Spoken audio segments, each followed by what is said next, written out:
आज हम बात करने वाले हैं रिस्पायरेटरी सिस्टम यानी श्वसन तंत्र के बारे में। इसमें ऑक्सीकरण की क्रिया होती है। इसी ऑक्सीकरण के कारण हमारे शरीर में ऊष्मा होती है। कैटाबोलिक एनाबोलिक रिएक्शन होता है, अर्थात कैटाबोलिक का मतलब होता है किसी चीज़ को तोड़ना, एनाबोलिक का मतलब होता है किसी चीज़ को जोड़ना। अब आइए हम अलग अलग जंतु के श्वसन अंग के बारे में देखते हैं कि किस जंतु में किस प्रकार का श्वसन अंग होता है। जैसे पहला नंबर स्तनधारी। स्तनधारी वह होते हैं जो अपने बच्चों को दूध पिलाते हैं। स्तनधारी फेफड़े से सांस लेते हैं। दूसरा कीट। कीट तो श्वास नली से ही सांस ले लेता है, उसमें फेफड़े का काम ही नहीं है। तीसरा जलीय जीव। जलीय जीव गिल्स से सांस लेते हैं, अर्थात गलफड़े से, जिसे क्लोम भी कहते हैं। चौथा मेढक आता है। मेढक 3 तरह का सांस लेता है। अगर वो पानी में है तो त्वचा से सांस लेगा, अगर वो ज़मीन पर है तो नाक से सांस लेगा, और यदि वो जब बच्चा रहता है तब वो गिल्स अर्थात गलफड़े से सांस लेता है, जिसे हम टेडपोल भी कहते हैं जब वह छोटा बच्चा रहता है तब।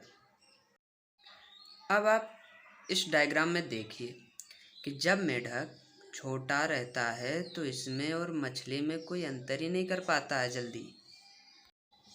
अब हम बात करते हैं ब्रीदिंग के बारे में। ब्रीदिंग 2 तरह का होता है, अर्थात अंदर लेना और बाहर छोड़ना। अंदर लेना और बाहर छोड़ना, इन दोनों क्रिया को जोड़ दिया जाए तो उसे ब्रीदिंग कहते हैं। अंदर लेना उसे बायोलॉजिस्ट हिंदी शब्द में निःश्वसन कहते हैं, इंग्लिश में इंस्पायरेशन कहते हैं। बाहर छोड़ना इसे हिंदी में निःश्वसन कहते हैं और इंग्लिश में एक्सपायरेशन कहते हैं। यहाँ पर ये आप देखिए कि एक व्यक्ति कितने % गैस को अंदर लेता है, फिर कितना यूज करता है और फिर कितना बाहर छोड़ देता है। इसमें नाइट्रोजन है। नाइट्रोजन 78% हमारे वायुमंडल में मौजूद है, उसे अंदर लेते हैं। तो देखिए निःश्वसन में नाइट्रोजन 78 के 78% वापस निकाल देता है। उसके बाद ऑक्सीजन आता है। ऑक्सीजन हमारे वायुमंडल में 21% उपलब्ध है, तो एक व्यक्ति 21% अंदर लेता है, लेकिन उपयोग सिर्फ 4% करता है और 17% ऑक्सीजन को बाहर निकाल देता है। उसके बाद CO2 है, हमारे वायुमंडल में 0.03% इनको लेता है, तो कार्बन डाइऑक्साइड 4% बाहर निकाल देता है। इसमें केवल 4 का ही फेरबदल है। अब हम बात करते हैं श्वसन मार्ग के बारे में।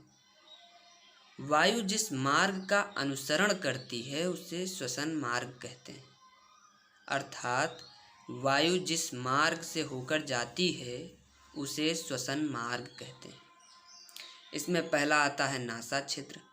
नासा छिद्र जो हमारा नाक है, वहीं पर नासा छिद्र होता है। नासा छिद्र में छोटे छोटे बाल होते हैं, वो हमारे डस्ट पार्टिकल्स को अंदर जाने से रोकते हैं, अर्थात हमारे रिस्पायरेटरी सिस्टम का प्रोटेक्शन करते हैं। उसके बाद नासा कपाट आता है। नासा कपाट नासा छिद्र के आगे होता है। उसके बाद फेरिंग्स आता है। उसके बाद लैरिंग्स आता है। लैरिंग्स स्वर तंत्र होता है जहाँ से आवाज़ निकलती है, उसी को लैरिंग्स कहते हैं। उसके बाद ट्रेकिया आता है। ट्रेकिया के बाद ब्रोंकाई आता है। ब्रोंकाई के बाद ब्रोंकियोल्स आता है। ब्रोंकियोल्स के बाद एल्वियोली आता है, जिसे वायु कोष्ठक कहते हैं, जो गुच्छे के समान होती है, अंगूर के गुच्छे के समान कह सकते हैं। फिर वायु कोष्ठक से ऑक्सीजन ब्लड में जाता है और ब्लड में हीमोग्लोबिन के थ्रू पूरे शरीर के सेल में जाता है और वहाँ से माइटोकॉन्ड्रिया उसे ऊर्जा में परिवर्तित कर हमारे पूरे बॉडी में सप्लाई कर देती है।